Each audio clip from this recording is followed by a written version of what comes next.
Bonjour Michel. Bonjour Marie-Ève. Michel, il se passe pas mal d'affaires dans le coin, entre autres du côté de Beaumont. Là, je pense qu'il faut prendre le temps d'en parler. Écoute, c'est Radio-Canada hier qui nous apprenait que les propriétaires des maisons du quartier Beausite à Beaumont, sur la rue Beausite, là, parce que c'était bien affiché, qui pourraient payer jusqu'à 200 000 afin de raccorder ce quartier aux égouts. 200 000 Et là, on parle de chaque propriété. Là. Oui, puis c'est pas des maisons neuves. C'est un quartier qui existe depuis un bon bout de temps. Oui, et essaie de penser, parce que c'est chacun des propriétaires qui aurait, je vais le dire au conditionnel, qui aurait à payer 200 000 pour faire le raccordement, parce que c'est à coup de millions. Là. Oui, c'est pas le quartier au complet, c'est juste cette rue-là. C'est impressionnant. Alors, essaie de penser que tu dois payer 200 000 alors que déjà, tu as les installations septiques là, qui sont conformes là, à l'environnement. C'est ce qu'un des propriétaires mentionnait dans le reportage de Radio-Canada. 200 000 ça ne pousse pas en dessous des arbres. Non, mais ils ne demandent pas comme ça aux propriétaires. Mais quand même, oui. Mais ils disent, on va le mettre sur vos taxes municipales sur je ne sais pas combien d'années. Mais c'est affreux Marie-Ève, aussi, peu importe. Ah oui, c'est affreux. Je comprends qu'ils n'ont pas à payer cash. Là. Écoute, encore, j'espère. Toujours bien ça. J'espère. Mais là, 200 000 écoute, essaie d'imaginer que tu as 4 000 c'est sur 50 ans. Ça, c'est sans compter les intérêts.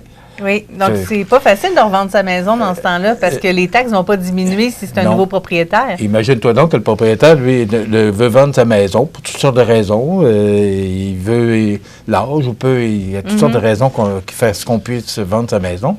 Mais là, imagine-toi que tu vends ta maison, 250 000 exemple, mais avec un compte de taxes du double ou du triple que les autres... Écoute, je ne sais pas ce que ça va faire, mais il y a 78 maisons de ce quartier qui ont pour la plupart été construites dans les années 80 et 90.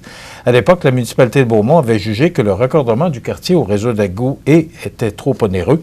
Depuis quelques années, ces citoyens du quartier militent pour que leurs résidences soient raccordées au réseau d'égouts municipal. J'ai l'impression qu'ils ont avancé de 2 pas, puis ils vont reculer de 3. Parce que je ne suis pas sûr qu'ils vont vouloir s'embarquer dans une telle situation. Alors, la municipalité de Beaumont qui est prête à financer le quart des coûts de raccordement, même les taxes de l'ensemble des citoyens. Le gros de la facture, soit un montant de plus de 5 millions de dollars, devrait être assumé par les propriétaires des résidences visées par le projet. Et là, si on dit que les autres citoyens devraient prendre une petite cote-part de tout ça, imagine-toi que les autres citoyens vont dire « Wow, un petit peu. » Alors, j'ai l'impression là, qu'on est dans une situation... on n'a pas fini d'entendre parler de ce sujet-là. Et on est sensible. Écoute, ça peut arriver à tout le monde. Là. Oui, mais c'est ça. Je ne suis pas certaine que ça ne va pas arriver à une autre municipalité. Ben oui, écoute, c'est parce qu'on ne sait pas tout, Marie-Ève. On a beau être média. C'est d'ailleurs Radio-Canada qui nous l'a appris, probablement parce qu'un des propriétaires a appelé Radio-Canada et a expliqué la situation. C'est pas drôle, puis je voudrais pas être à leur place. Alors, il va sûrement... Et là, ce qu'on entend hier, on va appeler le gouvernement. Ah ben oui, c'est sûr. Mais là, c'est tous nous qui allons payer à ce moment-là. 1-418 gouvernement. Oui, c'est ça. On est vite sur le gouvernement, mais on oublie qu'à ce moment-là, c'est nos impôts qui augmentent. Eh oui. Et comme on est toujours sur l'épaule du gouvernement, on a 11 milliards de déficit annoncé. C'est ça. Pour ça, ça va bien, oui. Ça va bien. Du côté du Centre de services scolaires de la Côte-du-Sud, on a pris une décision concernant l'éclipse solaire totale du 8 avril. Je persiste que ça va bien. Oui. Tu sais que c'était mon sujet de conversation. Oh, oui, on a parlé beaucoup de ça. Oui, écoute, parce que je me disais, voyons, donc ça n'a pas de bon sens qu'on ferme les écoles pour une éclipse solaire. Je comprends tous les tenants et les aboutissants de ça, je le comprends. Mais là, de là, fermer les écoles, alors là, Mme Rachel Bégin, qui est la nouvelle directrice générale du Centre de services scolaires de la Côte-du-Sud, a considéré que ce phénomène rare comme une opportunité importante pour certaines écoles qui ont prévu des activités pédagogiques, bravo, originales, afin d'en faire profiter leurs élèves au maximum, et ce, dans un cadre respectant les mesures de sécurité appropriées. Il y a des écoles, je voyais là, sur certains endroits qu'il y a des écoles qui n'auront pas de transport.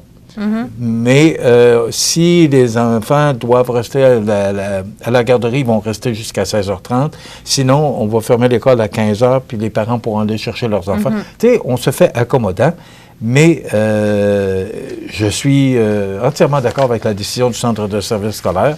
Alors, il va y avoir de l'école, mais on va trouver un moyen de rendre cette journée-là intéressante et surtout éducative. Oui, parce que c'est un événement extraordinaire. On vous le rappelle, le dernier au Québec, c'est arrivé en 1972. Donc, ça vaut quand même la peine de l'étudier, ce phénomène-là.